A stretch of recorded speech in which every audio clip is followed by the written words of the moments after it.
Back with some quick math. Right, we are dealing with trigonometry. This is general solutions. This is grade 11, grade 12 content. Like the video, subscribe to the channel, share it with anyone doing pure math, technical math.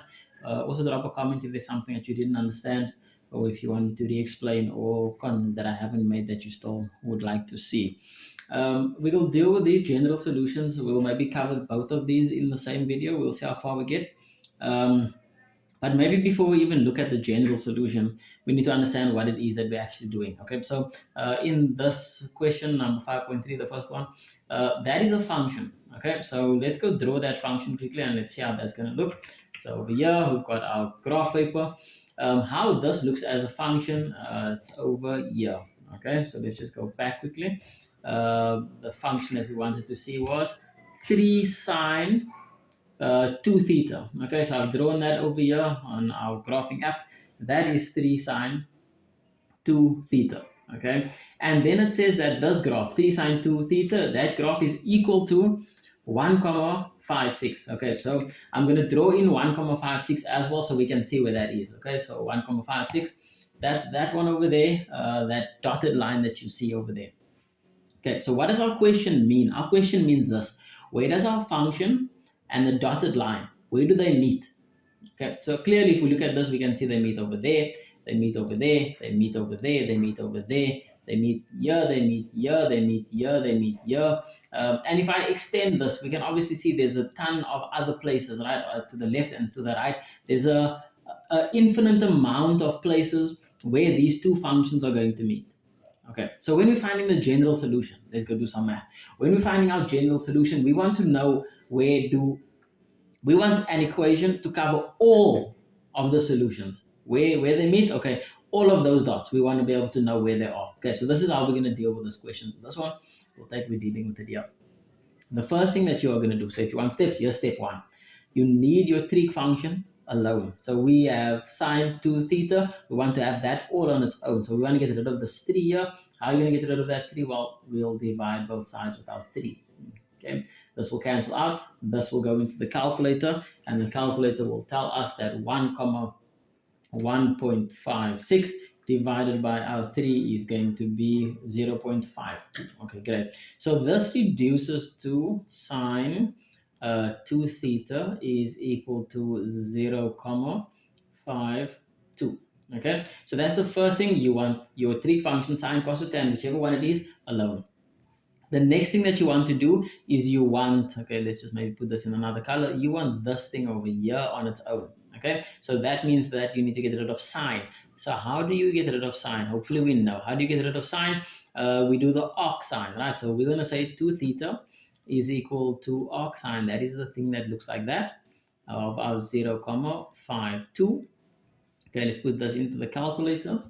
Okay, so arc sine of our 0.52, and the calculator says 31 comma 3. For this one, let's say 31 comma 3 degrees. I'm going to round off to one decimal place because I don't want to deal with many decimals. The question might probably tell you to round to 2 decimal places. So if that's what it says, that's what you do. For me, I'm going to deal with 1 decimal place. Okay, anyway, so now you've got this over here. You are not going to do any more manipulation. Now listen carefully. As soon as you have gotten rid of your trig function, you have your reference angle. This over here is not my answer, this is my reference angle. Okay, so what does this mean? This means this over here is not my solution, but it's going to help me find my solution. Okay, so now the next thing that we're going to do, okay, let's maybe back to the top. First thing was get whatever trig function you have alone. Then get your reference angle. How do you get your reference angle? Get rid of, well, our trig function, which is sine in this case. As soon as you've got rid of sine, this is your reference angle. Okay, now the next thing, we go to our Cartesian plane. Okay, again, we need our Cartesian plane, right? And we'll put CAST here, cost. I'm sure by this point, we all know where cost is. Okay, now we have sine. So this is what I'm looking at, sine. And then I'm looking at this number, and I see that this number is a positive value. So I'm saying sine is positive. Okay, where's sine positive? It's positive in this quadrant and in that quadrant. So I'm going to have 2 solutions, one in the first quadrant, one in my second quadrant. Let's start with the first quadrant solution. Okay, solution in my first quadrant. How do I get to the first quadrant? So we know this is 0, right? And this is also 360. So to get to our first quadrant, it is 0 plus. Okay, so I don't have to really write the 0 plus, but we'll know that our this angle over here, 2 theta, is equal to 0 degrees plus your reference angle, right? And then you are going to add, and you're going to add k times 360 degrees, knowing that k is an element of integers. K has to be an integer, okay? Can't be anything else, right? Now let's just do our substitutions over here. 0 plus anything stays the same. Our reference angle is your 31,3 degrees plus k times 360. And this is 2 theta. You don't want the 2 theta, you only want theta. So now you're going to do some manipulation and you're going to divide by 2. Right, so notice that we only started manipulating over here. Okay, if I manipulated over here, then this 31 would have become 15 comma something, and that would have made me forget about the fact that this period changes. Okay, so just in order to make a generalization, don't do any manipulations here, as I mentioned. Only you're going to start manipulating over here. So now these cancel. So theta is going to equal to our 31 comma 3, divide that with our 2, and that's going to give us 15 comma, again I'm going to round off to 2 decimal places, right? So it's going to give me 15,7 degrees plus k times 180. Okay, this is the solution in my first quadrant. Okay, so we also have a solution in our second quadrant. How do you get there? Okay, second quadrant, so this one over here, we should know that this is 180. How do I get to the second quadrant?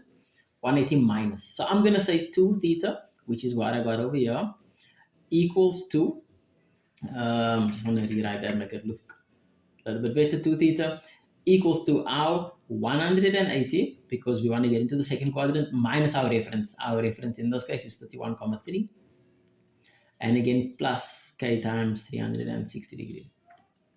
We don't have to say this every time, because we've already said it over here. So I don't have to say this again. But because I wanted to, so it's there. So now I'm going to do this manipulation. So 180 minus my 31,3. That's going to give me 148,7 plus k times 360 degrees. Again, this is 2 theta. I need to get rid of my 2. Everything gets divided by my 2. So theta is equal to 74,35. Well, we said we're rounding off to 1 decimal place, plus k times 180. Okay, so these are my 2 solutions that will cover this general solution. Okay, now just note one thing quickly. This k times 360 thing, what's the point of that? What's the purpose of that? In fact, this means, let's see if we still have our graph. We still have our graph, right?